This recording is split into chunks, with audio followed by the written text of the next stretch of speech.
ಮಾವಿನ ತೋಪಲಿ ಸಾವಿರ ಕಾಯಿ ಆರಿಸಬೇಕು ನೀನೊಂದ, ಮಾವಿನ ತೋಪಲಿ ಸಾವಿರ ಕಾಯಿ ಆರಿಸಬೇಕು ನೀನೊಂದ.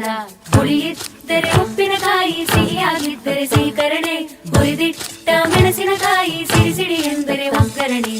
ಮಾವಿನ ತೋಪಲಿ ಸಾವಿರ ಕಾಯಿ ಆರಿಸಬೇಕು ನೀನೊಂದ, ಒಂದೇ ಹಣ್ಣಲ್ಲಿ ಬಗೆ ಬಗೆ ರೀತಿ ಇಟ್ಟನು ಯಾಕೆ ಭಗವಂತ.